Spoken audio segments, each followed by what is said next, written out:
야구야구 김영준입니다. 저는 20년 전 이 일을 시작한 이후로 가장 안타까운 3명이 있습니다.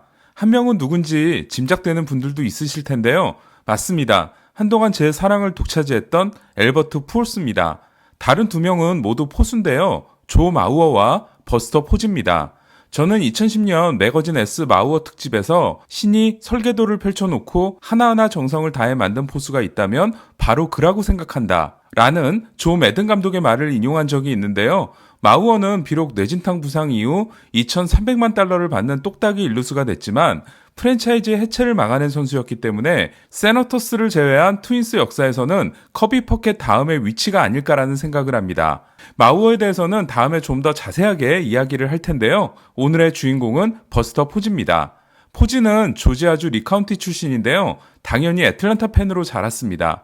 포지는 고교 마지막 시즌 때 투수로서 13경기 12승 1.06, 유격수로서 타율 4할 6푼 1리, 14홈런 40타점을 올렸고 또한 전교 302명 중 4등으로 졸업했습니다. 그리고 노마 가르시아파라, 제이슨 베리텍, 마크 테세이라를 배출한 조지아 테크가 아닌 플로리다 주립대에 진학합니다. 포지는 대학 2학년 때 포수로 전환을 합니다. 만약 포지가 조지아 테크를 갔다면 포지는 포수가 될 수 없었을 겁니다. 거기에는 1년 선배로 맷 위터스가 있었으니까요. 포지는 3학년 시즌에 팀의 주전 포수 겸 마무리 투수로 맹활약을 합니다. 그리고 받을 수 있는 모든 상을 받습니다. 그 중에서도 포지가 받았던 대학 포수 최고에게 주는 잔이 벤치상의 이름은 얼마 전 버스터 포지상으로 바뀌었습니다. 포지는 2008년 드래프트에 나오는데요. 전체 1순위 템파베이는 폭업에 포지를 거르고 팀 베컴을 선택하게 되죠. 이듬해 전체 1순위로 데이비 프라이스를 뽑는 템파베이만큼이나 아쉬운 팀은 4순위 볼티모어였는데요. 하지만 볼티모어는 포지를 뽑을 수 없었습니다. 1년 전 전체 5순위로 위터스를 뽑았기 때문이었습니다. 당시 포지에 대한 평가는 골드글러브급 수비의 공격형 포수 또는 수비력이 뛰어난 호르헤 포사다였는데요. 위터스의 별명이었던 마스크를 쓴 마크 테세이라만큼은 아니죠. 어쨌든 포지를 차지한 팀은 샌프란시스코였습니다.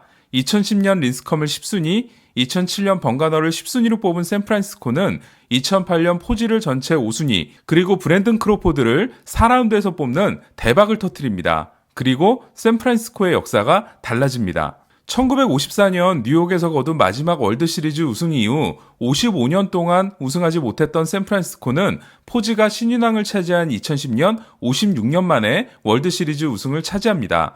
그리고 포지가 재기상을 차지하고 리그 MVP가 된 2012년 또 우승을 합니다. 이게 끝이 아니었죠. 포지가 내셔널리그 포수로는 1942년 이후 70년 만에 첫 포수 타격왕이 된 2014년 또 우승을 합니다. 그러니까 포지가 정상적인 시즌을 치른 첫 5년 동안 샌프란시스코는 3번의 월드시리즈 우승을 한 겁니다.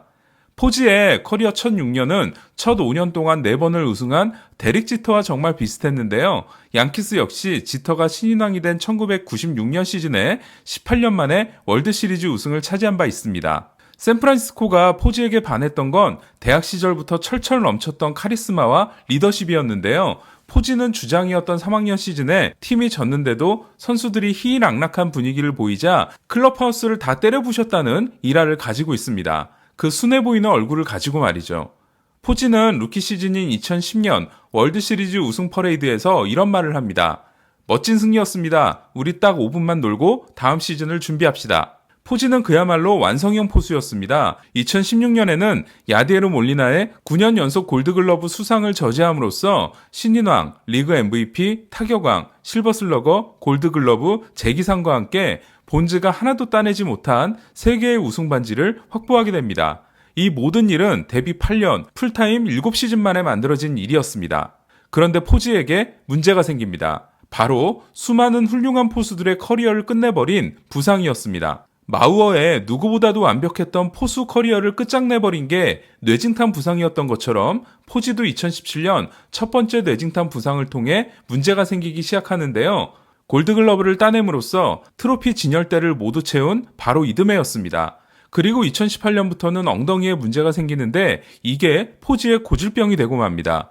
포지가 2012년 70년 만에 내셔널리그 포수 타격왕이 될 수 있었던 비결은 바깥쪽으로 달아나는 슬라이더를 우중간으로 날릴 수 있게 됐기 때문이었는데요. 그때부터 포지는 좌중간이 주 코스가 됩니다. 하지만 엉덩이 상태가 나빠지면서 타구에 힘을 싣지 못하게 되고 가뜩이나 장타를 치기 어려운 오라클파크에서 장타 제로의 선수가 됩니다. 지난 2년간 포지는 포수로 2018년 85경기, 2019년 96경기밖에 선발로 나서지 못했고 홈런수는 2018년 5개와 2019년 7개였습니다. 특히 지난 시즌 포지가 홈에서 기록한 홈런은 단 하나였습니다. 포지는 2013년 9년 1억 6,700만 달러 계약을 따냄으로써 마우어의 7년 1억 8,400만 달러를 넘어서는 포수 최초의 9년 계약을 받게 되는데요. 샌프란시스코가 2022년 옵션을 행사하지 않는다고 가정하면 이제 이 계약은 2년밖에 남지 않았습니다. 그리고 2018년 샌프란시스코는 전체 2순위로 조이 바트를 뽑아 포지 이후를 준비하게 됩니다. 포지에게 아쉬운 건 늦어도 작년에는 풀타임 일루수가 됐어야 했다는 건데요. 포지는 커리어 내내 일루수 성적이 포수 성적을 압도하고 있지만 샌프란시스코에는 또 다른 코어 선수이자 1,720만 달러를 받는 일루수인 브랜든 벨트가 있습니다. 냉정하게 벨트를 내보내면서 포지를 일루수로 전환했어야 하지 않았나라는 생각이 듭니다. 마우어와 포지의 몰락, 그리고 9개의 골드글러브와 함께 17번째 시즌과 포수 2000경기, 2000안타를 눈앞에 두고 있는 몰리나를 보면서 포수야말로 최고가 살아남는 게 아니라 살아남는 게 최고라는 말이 딱 어울리는 자리인 것 같다라는 생각이 드는데요. 올해로 만 33세 시즌이자 12번째 시즌을 맞이한 포지가 꼭 아름다운 피날레를 만들어낼 수 있기를 기대하겠습니다. 이상 김영준의 야구야구 영상으로 만나는 인사이드 MLB였습니다.